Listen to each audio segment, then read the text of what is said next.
Draws be damned. The brother Gottlieb is still in the mix. We're going to see Justin Gottlieb one more time going up against another AGE mainstay, Joshua Tavares.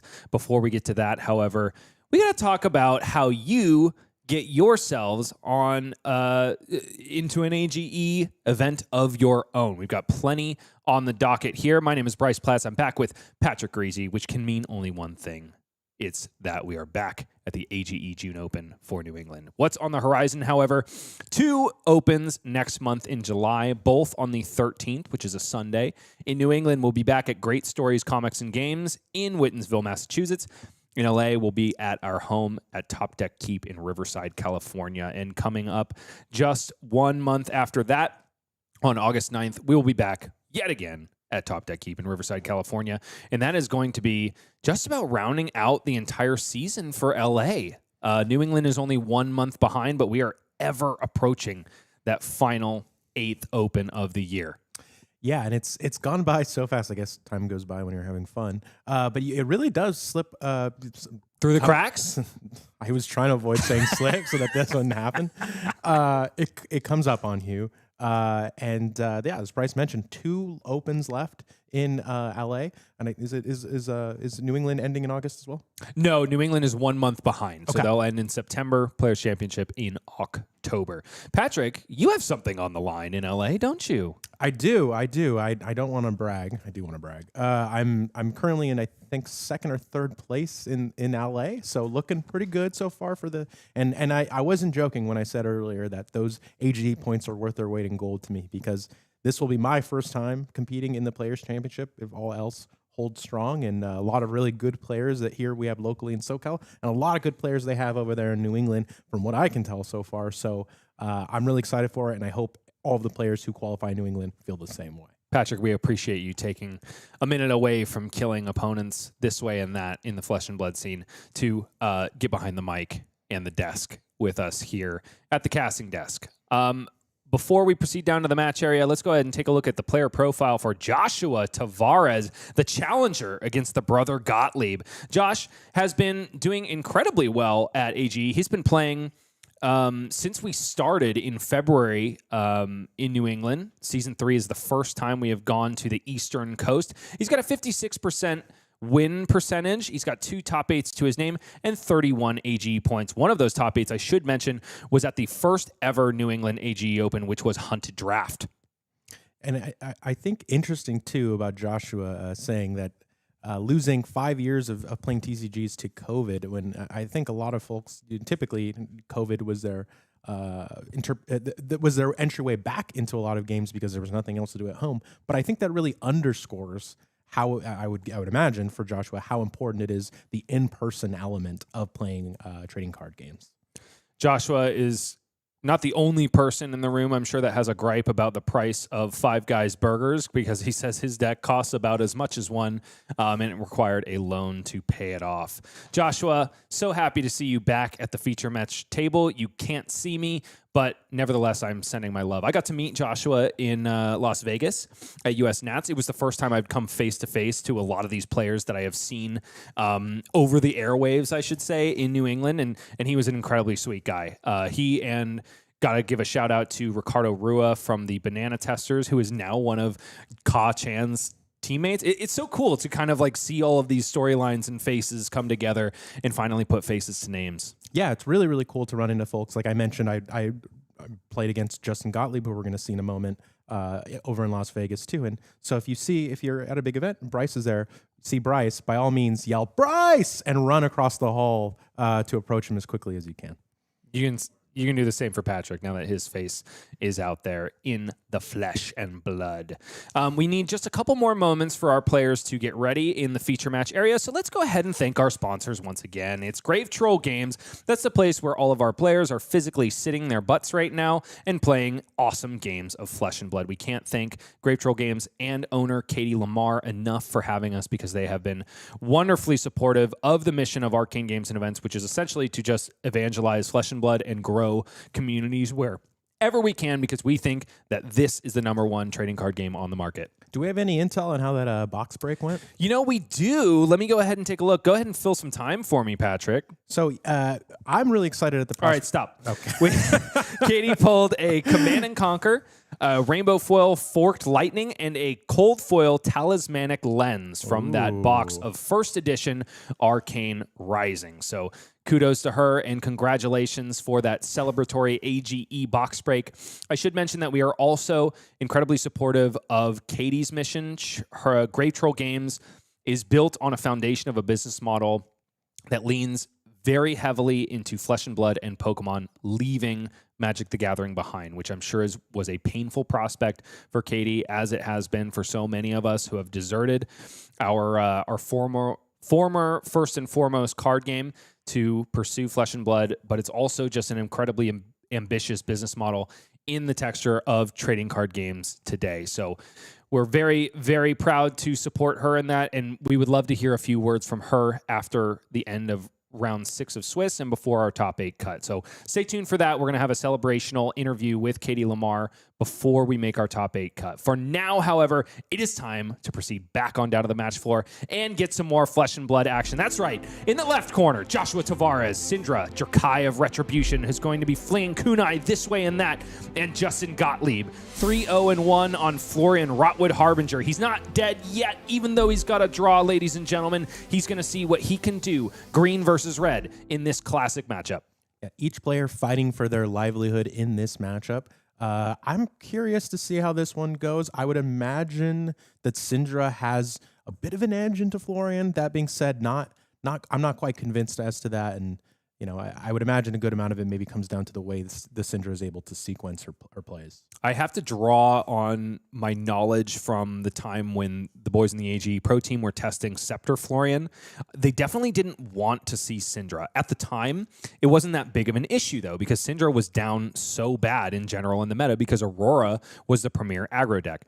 In this case, however, can Florian find the room in order to get his hero ability online and start that value engine of Grasp of the Arknight into Reaping Blade? Patrick, you see something interesting in the equipment suite. That's a Claw of Vincerakai. I wasn't sure. This is more of a Cindra card than a Fang card, which is the hero I tend to play the most. But I did not think this would be a matchup where we would see the Claw. I imagined it was more for Wizards. So interesting to see that. And as well, and the headpiece, Joshua has the Mask of the Pouncing Lynx, choosing to forego any possibility of drawing off a Mask of Momentum. Josh has definitely got some spice right here. It's going to be an interesting Cindra play right here as he gives a little wink to the camera, lets us know he's out there looking. Either that or he got some dust in his eye. I'm not entirely sure. But Justin has gone ahead and created a rune chant.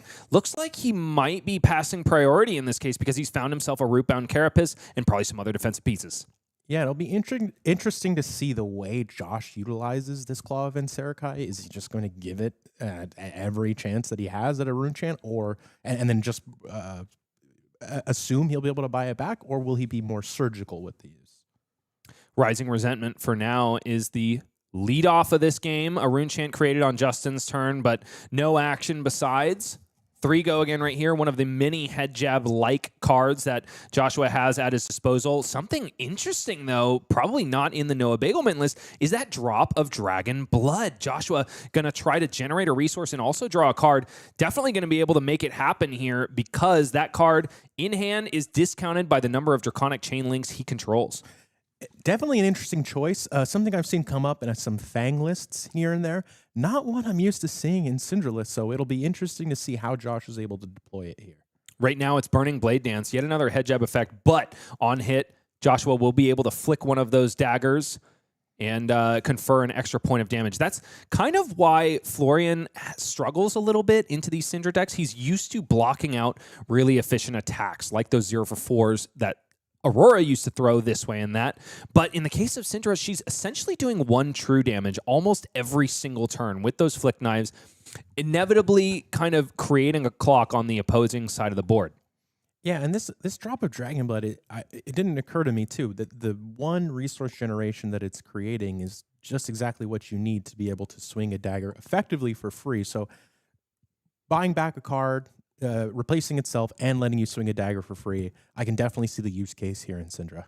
Seeing a lot of love in chat for Justin Gottlieb. Doesn't matter if you haven't seen his face before. That name carries a lot of weight. Makes me wonder if his brother is watching with eagle eye at the moment. Well, I myself am watching with eagle eye, given that how really razor thin of a margin that was in Justin's last game. You have to imagine he's hoping to avoid another draw here. Not that that has any chance of happening against the Cindra. Okay, Ravenous Rabble. Looks like is that a 4 on that die or is that a 3? It's a 3. We revealed a yellow off the top. Unfortunate for Josh. It is a beautiful Ravenous Rabble, though. That is that promo that was given out at, was it Osaka? No, I don't think I was playing then, unfortunately. But regardless, I think, here covered up, I guess you only lose 1 point of damage, but that's all you're losing because Josh has gone not with Mask Momentum, so it's not as if he needs that break point necessarily. Yeah, Justin has to be breathing a sigh of relief that you just don't have to deal with that constant pesky on hit every single turn out of the Cindra player. Yeah, it's definitely a little bit of mental energy you get to relax on. So that's the good side. The bad side for at least from Justin's seat, is that Mask of Pouncing Links is going to present one absolutely huge turn at some point in the game, and until then, it's basically a ticking time bomb.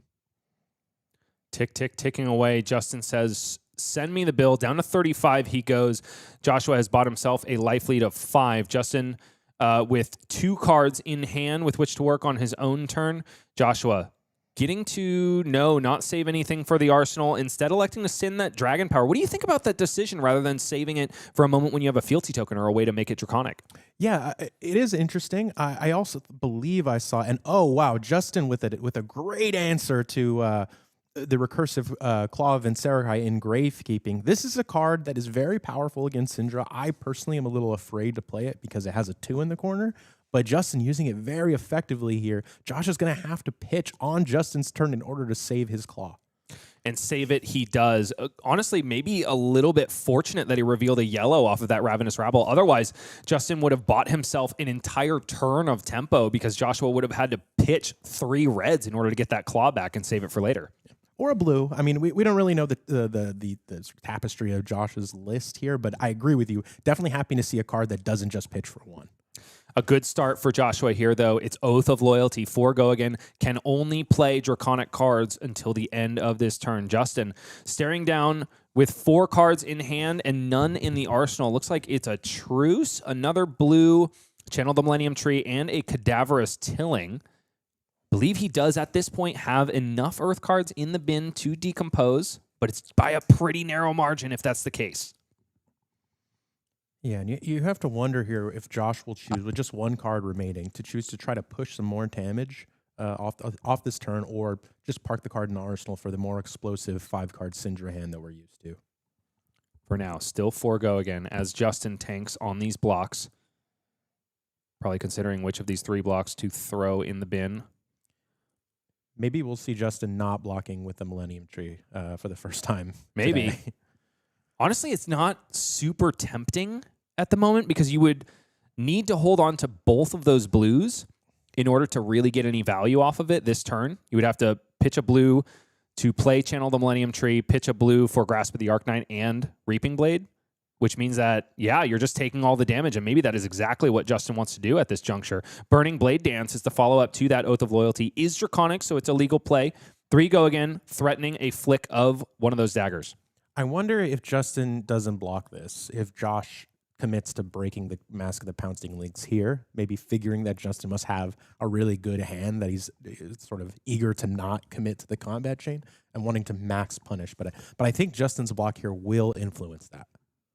We got a Brian Gottlieb in chat saying he wouldn't rule out Justin just being Brian cosplaying with a mustache, but I tend to think that that is not the real Brian Gottlieb in our YouTube chat. If you are the real Brian Gottlieb, please stand up. I'm standing. All right, so Justin... You? This whole time. Justin choosing to use equipment there to block out and I think maybe stop the potential Mask of the Pouncing Links avalanche that was coming, but keeping his whole hand. Okay, it is a Channel the Millennium Tree here for Justin Gottlieb, over pitching that Cadaverous Tilling, and yes, sending a blue into the pitch zone as well to create a Grasp of the Arknight and swing that Reaping Blade. So it's going to be 4 Arcane, plus 3 Physical. a curious choice here. Why overpitch if that's the case? Why not save the Cadaverous Tilling for... Oh, that's his only Earth card. Yeah. So it makes sense. It's a little bit inefficient, but if Justin's game plan is ultimately to keep the tree around and leak damage in that sort of essentially unpreventable way, I think it makes a lot of sense. Down to 28 descends Joshua Tavares. Both players essentially X and 1 at this point. A draw is just as bad as a loss in this game, the way everything is structured. So both of them fighting for their tournament lives. This is not necessarily a win and in for these players, but it could very well be a losing out. Yeah, and you have to imagine both of these players are very well known in this area. And doing very well in the Open Series at large. So one more win here, a top 8 would do great wonders in shoring up. I'm not sure if Joshua is already in the top 16. He is, okay. Yes. Well, Justin's not quite there yet, so this would go a long way towards adding him to that list. Canopy Shelter blocks this Ignite very cleanly and also generates a Might token for Justin Gottlieb, who unfortunately can't afford those Earth Might tokens. Pour one out for our poor friend here on the right side of your screen. I'm just kidding. One go again is the follow-up here, discounted thanks to the text on Ignite. One go again, accepted readily by Justin, down to 30 he goes. 28 plays 30, and Joshua still has an onslaught of 3 cards in hand. It's a Fire Tenet, strike first, 3 go again, pumping up the next Draconic attack by 1. And if you're Justin, you might be tempted to, you're not as incentivized to block in a necessarily sequential way when Mask Momentum is no longer present, but still the life points will trickle down rapidly. And the mask is this omnipresent threat. So he nevertheless has to remain very diligent. It makes you wonder, what are the threats? What are the best threats in Joshua's deck for that Mask of the Pouncing Lynx? You have to expect a Lava Burst to be one of those choices, but does he also have the toolbox options like Salt the Wound and Tenacity that Fi is usually known for carrying? Yeah, that's an interesting question, Bryce. And that's not to mention, because Mask of the Pouncing Lynx, can that grab a 1 cost as well? It's 2 or less. Okay, so Breaking Point's also an option, not really relevant to this. Or I'm sorry, it is power 2 or less, not cost 2 or less. Gotcha. Never mind. Disregard me then. So he's got a toolbox of options available to him here. Looks like Justin's going to cover this up here to prevent the mask from Josh even having the option to trigger the mask here. Yeah, Grasp of the Arcanite plus Sink Below covers up 5. That Blaze Headlong was, of course, buffed up by the Fire Tenet Strike first, and Joshua was able to buy those daggers back for free thanks to the fact that one of those chain links was a Kunai of Retribution flicked earlier in that turn. Life totals are looking awfully even here. Justin Gottlieb sitting at 29 to Joshua's 28, but a Might token has popped here. A Grasp of the Arcanite activated, and probably a Reaping Blade to follow. 4 Arcane plus 3 Physical. An incredibly efficient play off the back of that Channel the Millennium Tree. Yeah, this is Florian's bread and butter here. Block with everything he's got. On defense, get maximum value there. Use just a blue to go ahead and send. How much is this? This is going to be ultimately 7. 7 total split damage. I'm sorry, 8 because Might token works right. on weapons. Right. So 8 total split damage. Quite good. The only upside for Josh looking at this is that Justin's going to lose the Millennium Tree after this turn. Joshua in the tank here. Probably just not a super efficient way to use this hand on its face. Although I'm looking at a Ronin Renegade, an Ignite, a Ravenous Rabble, and then a I forget what it was a Art of the Dragon Blood. Honestly, it's a pretty well converted offensive hand. Yeah, and we don't know quite what's in Josh's arsenal, so it's possible you could opt to use. It doesn't have a fealty available to him at this time, but could use the Art of the Dragon just as a 0 for 4. It is telling us perhaps that he's not going to go. He's going to use that Art of the Dragon Blood probably as a finisher because Joshua did not block. Oh, there we go. He's blocking with that Dragon Scalar Flight Path. That's what I was looking for in order to indicate perhaps what is in that arsenal. Maybe another 0 for 4, like a Lava Burst type effect without Go Again. This case, Joshua is probably telegraphing that he is going to go 5 cards wide on this turn. Let's see how he starts here. The Renegade is a natural starter there, and it looks like that's where what he's gonna go with here. I was wondering if he gave any thought to starting with Ignite with the natural follow through of the dagger, but not the case quite yet. Justin blocking 3 on 3. Ronin Renegade has started this Draconic chain for us, and that is the hardest part when you're talking about playing Cindra. Ignite is the follow-up here. 2 physical, probably going to be followed up by a Kunai of Retribution, which is free thanks to that Ignite text. Justin says, I'll take 2 right here. 21 to 27 here, still in the favor of our Earth Runeblade. And oh, wow. And from Josh, here comes what I think is the scariest card. We saw Noah Bagelman use this to essentially close out a game earlier today, and that's Wrath of Retribution. The Cindra, I don't think it's a specialization, but the legendary, the Cindra legendary. So a lot of damage potentially leaking through here, and that's not even considering that there's a mask potentially coming Justin's way. Now, this is why Joshua wanted to block with that Dragon Scalar Flight Path, because he is going to be able to swing these Kunai of Retribution for free and also give them a little bit of +1. So Kunai of Retribution, Dragon Scalar Flight Path, essentially equal 4 damage on this turn together, split over 2 separate chain links. That is plenty of power. Well, unless I'm mistaken, though, the Wrath of Retribution won't give the Claw of Encerakai go again. No, it will not. So losing some equity there in choosing to go with Claw of Encerakai as opposed to another just dual kunai wielding, but nonetheless, hard to complain about this sequence. Okay, go again, conferred doubly on that Kunai of Retribution, but it can swing an additional time for free on this turn thanks to Wrath of Retribution and also Dragon Scalar Flight Path. Justin taking a minute to make sure he understands how these powerful boots work. Yeah. And probably reading it saying, thank my lucky stars I'm not playing against a Dromai right now. Yeah, so I wonder here, so you have to imagine that Josh is going to want to end his turn by swinging Claw of Encerakai because it won't have go again, assuming he wants to get the value there. So it'll be interesting to see if he chooses to save the Art of the Dragon in Arsenal here and forego any potential mask chicanery. Ravenous Rabble revealing a Rising Resentment off the top. 4 go again right here.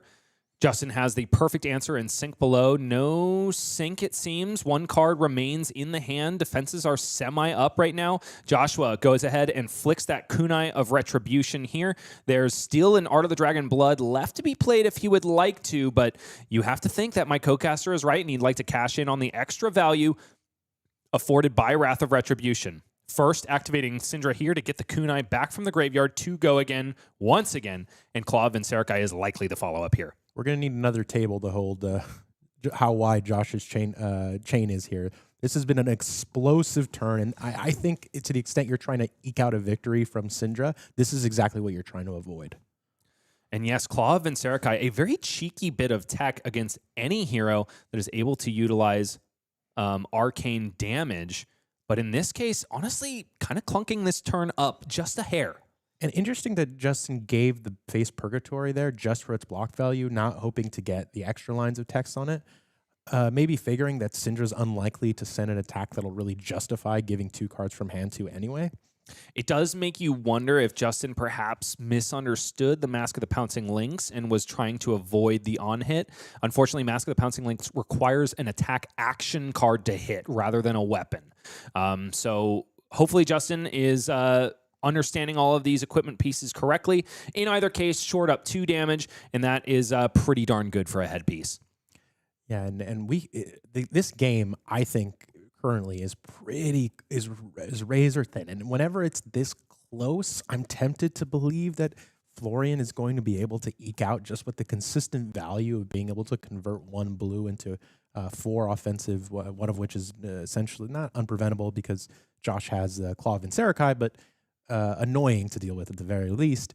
And just how efficient that can be is, I think, really hard. All you need is the Cindra to stumble once. I do want to back up in time as judges kind of figure out the game state here.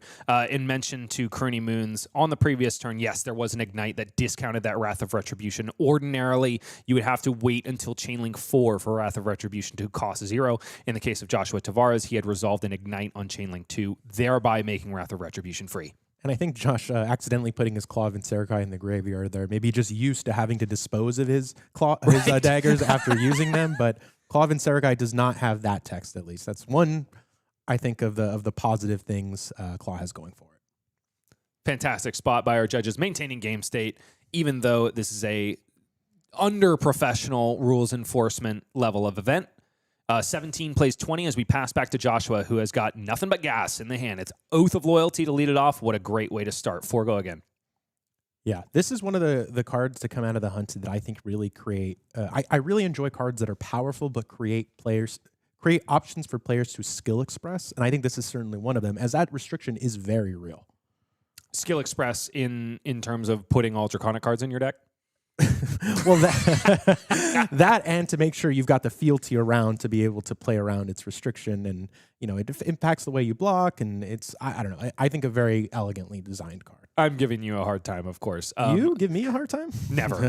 Flick Knives comes through. Claw of Vincerikai now going into the graveyard, thanks to Flick Knives' effect, and also generating a resource. The first one, mind you, for Joshua Tavares for off of Blood Splattered Vest this game. Also, Joshua activating that Mask of the Pouncing Lynx. The question is finally going to be answered. What is the ceiling on one of these Cindra turns? Oh, and he finds himself a brand with Cinderclaw to pair with that Art of the Dragon Fire in hand. So Mask of the Pouncing Lynx is not just a card that grabs combo finishers, it can also grab combo enablers, and Joshua is finding the exact window to do it. A really fancy play. Yeah, and really, it's really acting as more of a gel here, because if we peek at Josh's hand, we can see that he's got 2 chain enders in there. Not really what facilitates the sort of go wide strategy that you want to be employing. So here, the mask really allowing him to efficiently utilize all the cards in his hand. Brain with Cinderclaw, 2 go again. Interesting that he is deploying it here because Art of the Dragon Fire does not have go again. Instead, it's going to be Art of the Dragon Blood, which does get go again by becoming Draconic. So this is 4 go again. Also going to discard the next 3 Draconic cards that Joshua plays this turn. Yeah, and it'll be interesting to see to what extent Justin is able to curb some of this avalanche of damage that's heading his way that we can tell based on the cards that are in Josh's hand. You got to believe, I think Justin is just 2 cards left in hand, one of which is a D-React and then a blue to be able to send some form of damage back here. And here Josh presenting it's a Rising Resentment. It has an on-hit, but to the extent that it would really only affect something that had more than, would cost more than 2 or more, right? Because it's already being discounted by Art of the Dragon Blood. Justin finally finding himself the first decompose of the game. That's right, folks. We are probably 4 turns into this game, and it is the first time Justin has found himself a Rootbound Carapace with enough Earth cards in the bin. So that's going to cover up that Rising Resentment and also get him 3 Earth cards in the bin. The follow-up here for Josh is Kunai of Retribution, which I don't think should have been free. Art of the Dragon Blood doesn't... I don't think it works like Ignite, where it discounts the weapons. I thought it was only cards. Anyway, we'll make sure that that is all above board. Justin blocks with yet another 3 block out of the hand. Looks like that's all she wrote as Joshua finishes up with a Lava Burst drawn naturally there. I really like how Josh utilized that Mask of the Pouncing Lynx, not to finish a big combo like we traditionally see, but instead to facilitate a turn that would have otherwise been pretty meager. And I like how Josh ended his turn with the Art of the Dragon. I believe it's War. The Fire. Fire, the one that presents 2 damage in the arsenal. Maybe hoping to lull Justin into a false sense of security and leaking some true damage later in the game.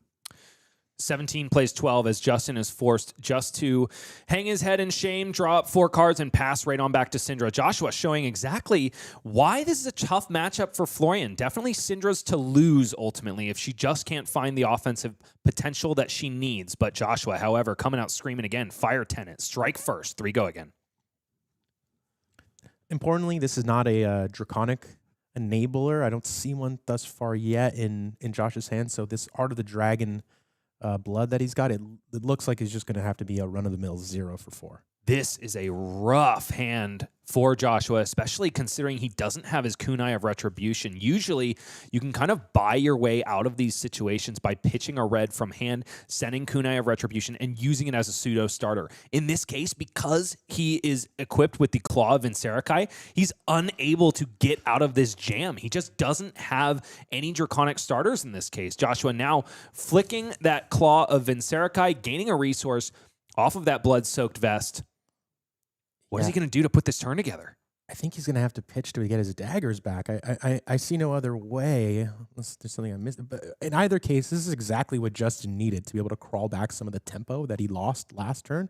And sure enough, Josh committing 2 reds to the pitch zone to be able to get back both of his daggers. Definitely not what Joshua wants to see. He's posturing that he is not happy with how this turn is playing out. Justin, however, may have found himself some room, but no, he's blocking with that felling of the crown. Oh, because he's got a second felling of the crown in hand. Yeah. So there is going to be a massive swing back in the favor of Justin Gottlieb. And man, that first decompose came at the perfect time because he's going to be able to get max value on this felling. And Justin, I think at that point was starting to feel this game slip away from him. And I think he's, I don't know about gone quite back to even ground here, but he's making some strides towards getting himself right back into the thick of the game. And with this second decompose, not only is this felling of the crown a massive tempo play, it also unlocks the all-powerful well-grounded in Justin's foot slot. Now he's going to be able to shore up 2 damage any way he likes at some point on Joshua's turn, which could be really relevant, especially because Flick Knives is a huge piece of equipment in this matchup. Yeah, and I'll be eager to see if Josh has the tools in his hand to actually be able to make an operable Cindra turn. And it looks like we have, it might be a little bit of another brick. We have a Ravenous Rabble that can come out for go again, but I believe those other 2 cards need to see Draconic Chain Links. So I guess we might see a situation where we have a dagger flipped and flicked and a resource floated. Indeed not. Instead, Joshua is just going to pitch the old-fashioned way, saving that last counter on Blood-Soaked Vest for another day, probably for that Art of the Dragon fire that still lies in wait in the arsenal. In this case, Burning Blade Dance's pitch for a Kunai of Retribution, pseudo-starter created on the side of Joshua. Not what he wants to see, but he is still going to be able to present a healthy amount of damage to Justin, who is only at 10 at this point. Yeah, and if you're in Justin's seat, you have to wonder, like, do I block this? Because blocking a card that comes in for 1 feels terrible. But also, you see that your opponent just pitched a red. And yeah, sure enough, Justin utilizing these well-grounded boots in a very efficient way to be able to block exactly the one that was needed. I think the players here may be clarifying whether Justin did this in response to the attack or in the reaction phase. Of course, if Justin did it in the reaction phase, then Josh can respond by flicking his Claw of Vincerakai, but it looks like that wasn't the case, and he did it in response to the attack. So damage prevented, no chance to float resources for Josh. Unfortunate for him. That being said, I don't think he would have used them on this turn, honestly, because he doesn't have a fealty token to make Art of the Dragon fire Draconic. So I tend to think that that was never going to be a resource generated for Joshua, whether that connected or not. So he's probably thanking his lucky stars that he baited out those boots when it was a little bit less effectual. In this case, it's 4 go again off of that Ravenous Rabble. I missed the card reveal, but it must have been red. Yeah, I believe it was in Art of the Dragon. I actually missed it too, but Justin going to be able to cover up this last bit of damage with just a 3 block here, unless Josh wants to go ahead and flick the Claw, but he's only got 2 Draconic Chain Links thus far, so he would have to pay in order to get back his daggers. And here, the flicking Kunai of Retribution, taking away that well-grounded floating prevention, which means that 1 off of the Ravenous Rabble will leak through. Justin Gottlieb descends down to 9, and now we are at life parity, and this match is reaching a fever pitch. Passing back to Justin, who has found himself 2 cards, and if there's one hero in this game that likes to play with 2 cards, it's Florian Rotwood Harbinger. I think I see a Gravekeeping plus a Plow Under in hand. Gravekeeping gonna threaten that Kunai of Retribution. Has Josh found himself a blue? We know it was a red on top. It doesn't look like there's a red, yellow, or a blue in the hand right here. Is this Kunai going the way of the birds? This is a really tough decision point for Josh. You have to imagine he's in a tough spot either way. Playing Kunai-less with your opponent still at 9 doesn't feel ideal, but if the counter is to, pretty close to just completely passing your turn, that's really rough. So, yeah, it looks like Josh opting to keep the cards in his hand. Maybe he has something operable here to be able to push some damage back Justin's way. Kunai of Retribution doing its best in-sync impression and going bye, bye, bye. All right. Brand Cynical has the first attack on Joshua's turn. He's got a retort. 4 plays 9 in this situation. It's a tense moment for both of these heroes. Yeah, but this is a, I can't speak from turns beyond this, but at least for this turn, this is a pretty great start that Joshua was going to have, starting off with the brand with Cynical, obviously, and then you have to imagine the Art of the Dragon Blood is going to follow this one. Without a doubt. He's also got to display loyalty, which means that he's going to be able to flick that Claw of Vincerakai, generate the last resource off of Blood-Soaked Vest, and also send Art of the Dragon Fire being Draconic as well. Yeah, I mean, at the end of the chain. Do you need to flick it, though, if you're already getting the discount from Art of the Dragon Blood? Probably not.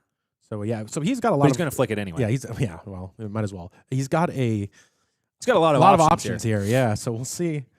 We'll see how Josh handles this, and I guess Justin too. He's got to keep some kind of. I mean, maybe the play on Justin's side is you just block out, and look, I've taken the dagger. I've taken Josh's sort of get out of jail free card. If he bricks up his hand in some way, if it's clunky, that's going to be where I strike.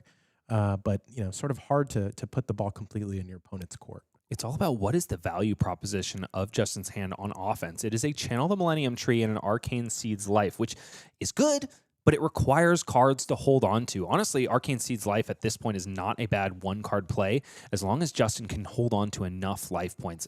I tend to think that this is a hand he's got to block with.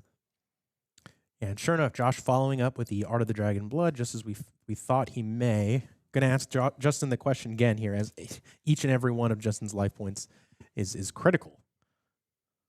Taking one is Justin Gottlieb, down to 8, 4 plays 8. Joshua still with his foot firmly on the gas. It's display loyalty. Far from the second Draconic Chain Link, so fealty token is going to be generated right here. Yeah, and this is really where Justin has to make the decision. Is this a hand that you're I mean, I guess not quite committing fully to, because you could just keep the one card and swing. Pitch to the grasp and swing.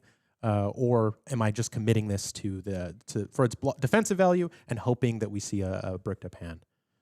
He's got to be thinking about that bark skin of the Millennium Tree. One block left and an embodiment of Earth to be generated. But no, it's a block with Arcane Seeds out of the hand, shoring up all 3 points of damage from that display loyalty. Another one follows in due course, generating a second fealty token, and that Art of the Dragon Fire is going to do such massive work. This is the card that really made the victory in Memphis possible for Cindra Dracai of Retribution. Also a card that just surprised people out of nowhere, this way and that, when she first rocketed on the scene. And so if Josh presents, he's gonna float the resource. Oh no, it's still discounted. So it's gonna present 7 damage. 7 damage total. Is Justin dead here? He automatically takes 2, down to 1. It is Autumn's Touch plus Barkskin in the Millennium Tree, which means that 1 should be leaking through here? No, I see. Because Autumn's Touch is an attack. Maybe the players are ahead of us on the life calculation. It bears mentioning that we are on a slight delay from the video that you guys see, so the life totals are updating a little bit faster than what it looks like when the players reach for that iPad.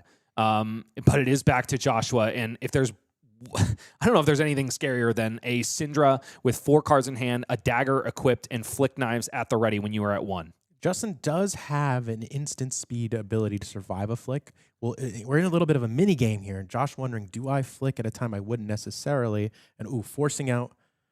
Oh yeah, I think this will do it, because Josh is going to force Justin to have to use Fruits of the Forest to stay alive, and then in response, Joshua can just flick the dagger and hope. I guess if assuming that Justin doesn't have another. And here it comes. Is this it? No, there's another life in the hand for Justin. Wow, it's not reactions. It's just instant speed life gain here. Ancestral Empowerment is going to draw that card, though. I think it was that last copy of Ravenous Rabble, which is not what Justin wants his opponent to be drawing at this juncture. Yeah, and it's a loyalty beyond the grave. Spreading Flames. Oh, he already had that in. Okay. But nevertheless, Justin having to use his cards really inefficiently there. Can't feel great about where he is. Maybe just like delaying the inevitable. Loyalty from beyond the grave. Spreading Flames. The fist bump is extended. Justin unable to withstand the onslaught from Cindra Dracai of Retribution in the hands of Joshua Tavares, who now ascends to 4-1. Possibly a lock for top 8, but he's still going to have to fight his way through that last round. Excellently played by Josh there. There were a couple times where his hands really clumped up on him, and I thought Justin was going to be able to claw back that tempo, but Josh was staying tight, making, I think, I don't know if this is a game that he wins if he pitches to the gravekeeping to keep his dagger. Or I'm sorry, if he doesn't. Yeah, If sorry, he does pitch to the So- in response to the gravekeeping to get his kunai back, a Exactly. really heads up play. I think the fact that he identified that his opponent was low enough and that he was really only going to be flicking one dagger at a time every single turn, and that would be enough. That being said, I honestly don't know if Claw of Vincerakai was the right choice in that match. Yeah, I thought it was a little dubious there. I'd be curious to hear Josh's thoughts on that. But nevertheless, saving some, and clearly Josh is a player who knows what he's doing. So clearly, reasonable minds can differ. No stranger to priority windows and the like. We saw that in the last second to last turn that played out. Both players identifying the exact windows in which they needed to gain life, flick daggers, etc. But ultimately, Josh coming out on top on a tidal wave, even though he's not a high seas heroes, of head jabs. Yes, excellent game, and a shout out to Justin Gottlieb as well for giving us two excellent, very close games. Fortunately, neither quite went his way, but excellent games nonetheless. We should mention both of those matches were ones where we gave the edge to his opponent just based on the matchup, and he still made a magnificent showing and kept them really, really close. Apparently, Florian Rotwood Harbinger not out of this meta yet. Yeah, and look, when you have access to the power cards, the Felling of the Crown, and then the 1 card 5 that Florian presents in the late game, it's hard to completely rule you out. Without a doubt, a mainstay of a value deck. But that being said, Justin seems to be one of the few that is holding on to him as a strong meta pick after the release of High Seas. Many of his compatriots, I think, converting over to Gravy Bones. Well, I'm a big believer in going down with the ship when it comes to heroes, so I respect the people who are specialists in the same way that I fancy myself. So good on you, and then good to anybody else keeping up the good fight. Whether or not you're going down with the ship, Justin, you have the respect of our co-caster, and that's worth its weight in at least air. Yeah, at least.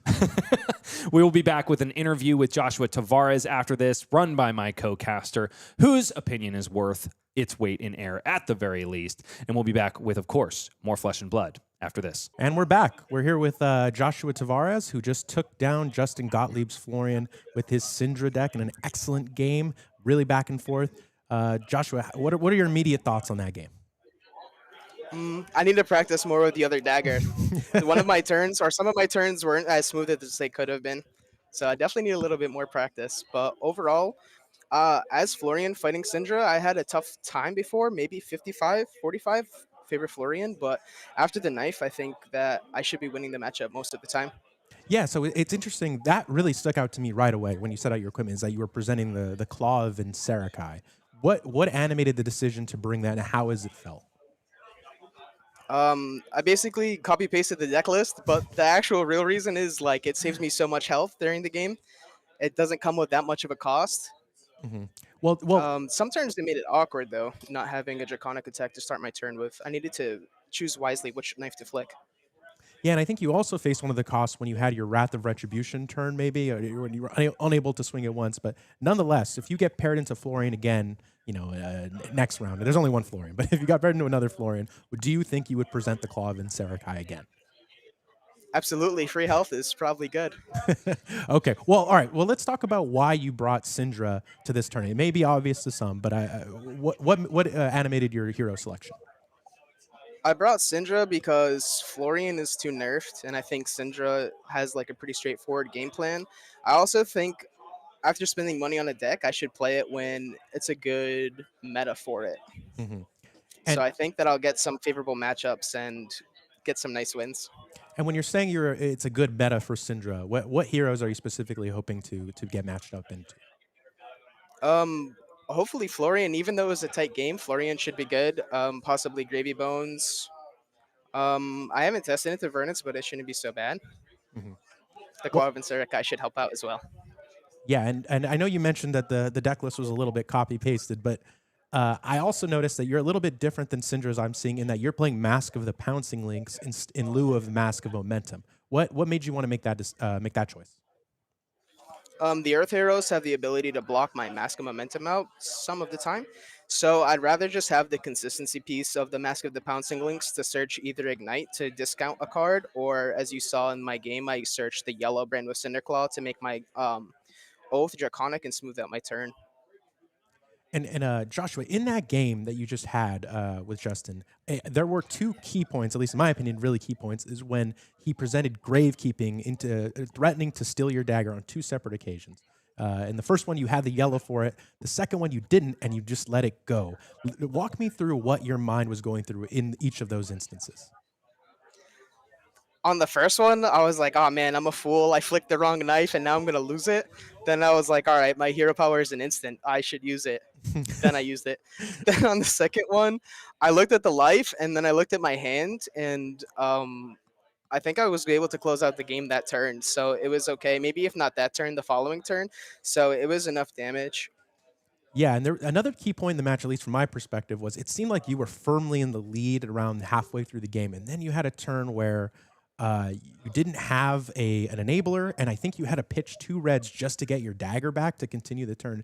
And I bet that didn't feel great. Did you feel in that moment that you were in trouble? I was trying not to take too long thinking through it. I did feel like I was in trouble a little bit. Yeah, it was super awkward. I wonder if there was a better play. Again, like managing which dagger to flick or not. And again, Joshua, you're in a good position. I don't know if you're quite locked there in for top 8, but you're definitely in pole position. Do you think Cindra as the hero selection is would this be your pick in a competitive tournament in the future, in the next week, for example? Hmm. That's tough to answer. We'll have to see how the meta develops. Yeah, we're still very early on, of course, and it seems like the Gravy Bones are not necessarily at the top tables in this one, so maybe that's one less good matchup around. But nevertheless, Joshua, I thought you acquainted yourself really well in that match. Are there any shout outs you want to give before we say goodbye? I want to shout out my girlfriend Destiny. I love you. Shout out to Destiny, and thank you, Joshua, for an excellent game of Flesh and Blood. Hopefully, see you in the top 8. As to everybody else, we will be just back in just a moment.